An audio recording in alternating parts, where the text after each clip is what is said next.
അല്ല ഗൈസ്, ഇന്ന് ഓഗസ്റ്റ് 14 ഇത് കൂലിയാണ്. അപ്പോൾ ഞാൻ എൻ്റെ കസ്റ്റം കൂടെ കൂലിയാണ് പോകാൻ. നമ്മളിപ്പോൾ ബസ്സിലാണ് ഉള്ളത്. നമ്മൾ നേരെ തിയേറ്ററോട്ട് പോകാൻ. അങ്ങനെ തിയേറ്റർ എത്തിക്കാനും ഈ പുറമേ കണ്ടപ്പോൾ തന്നെ എല്ലാവർക്കും മനസ്സിലാക്കണം ഈ തിയേറ്റർ നമ്മൾ കളർ തിയേറ്ററാണ്. കാട്ടകളുള്ളവർക്ക് മിക്കവർക്കും മനസ്സിലാക്കണം. കളർ തിയേറ്റർ ഞാൻ കുറേ ദിവസം പോകാറില്ലായിരുന്നു, കാരണം അവിടുത്തെ സ്ക്രീനിങ് ഭയങ്കര മോശമായിരുന്നു ഈ ഇടയ്ക്ക്. പക്ഷെ മാറ്റിയൊന്ന് ശ്രദ്ധിക്കും. നമ്മളിങ്ങനെ ചാടി ഓടി ഓഡി വണ്ണിലോട്ട് കയറിയിട്ടുണ്ട്.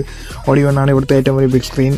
അങ്ങനെ നമ്മൾ പ്രതീക്ഷയോടെ കയറിയിട്ടുണ്ട്. എന്താകുമെന്ന് സിനിമ അങ്ങനെ നമ്മൾ സീറ്റ കണ്ടുപിടിച്ച ഏറ്റവും ബാക്കിലാണ്. അങ്ങനെ പണം ഇപ്പോൾ തുടങ്ങും കുറച്ച് മിനിറ്റുള്ളിൽ. അങ്ങനെ പടം തുടങ്ങി. പക്ഷെ അവന്മാർ സ്ക്രീനൊന്നും മാറ്റിയിട്ടില്ല കേട്ടോ. സ്ക്രീൻ അതേപോലെയൊക്കെ കൊണ്ട് ഒന്നും മാറ്റണം, ഒന്ന് സർവീസ് ചെയ്യണം. പ്ലീസ് കാലദാസനുള്ള എല്ലാം ഒന്ന് ശ്രദ്ധിക്കണം.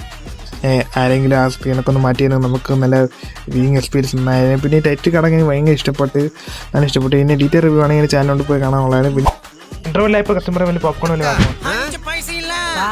തിയേറ്ററിന് അതൊക്കെ അറുതി വലുതാണ്. അങ്ങനെ നമ്മൾ സെക്കൻഡ് ഹാഫ് കാണാൻ കയറി. സെക്കൻഡ് ഹാഫ് ഫസ്റ്റ് ഹാഫിനെ കാട്ടി കൊള്ളാൻ കുറച്ചും കൂടി ബെറ്ററാണ് സാഹചര്യങ്ങളെ കൊണ്ട്. എന്നാലും പടം കണ്ട് ഇറങ്ങിയപ്പോൾ എന്നെ വിളിച്ച് ചെറിയ വിഷമവും എന്നോട് ലോകി പെണ്ണി വെച്ചിറക്കാൻ നേരത്തെ പോയിരുന്ന ആയില്ലല്ലോ ഒരു വിഷമം ഉണ്ടായിരുന്നു. പിന്നെ ഭയങ്കര മഴയായിരുന്നു അവിടെ. നമ്മൾ നേരെ ഒരു ബേക്കറിയിൽ കയറി. ഞാൻ ഒരു മിനി ഷാർജയും ഒരു ബർഗർ നമ്മൾ രണ്ടുപേരും കുടിച്ച് കഴിച്ചുകൊണ്ടിരിക്കുകയാണ്. നമ്മൾ നേരെ ഈ ബസ് സ്റ്റാൻഡ് കാട്ടാട് ബസ് സ്റ്റാൻഡ് ഇറങ്ങി നേരെ വീട്ടിൽ പോകാം. ബസ് കിട്ടി അങ്ങനെ ഞാൻ നേരെ വീട്ടിൽ പോയാണ്. ഓക്കെ, വീട്ടിൽ പോയിട്ട് ബാക്കി റിവ്യൂ കാര്യങ്ങൾ പറയാം.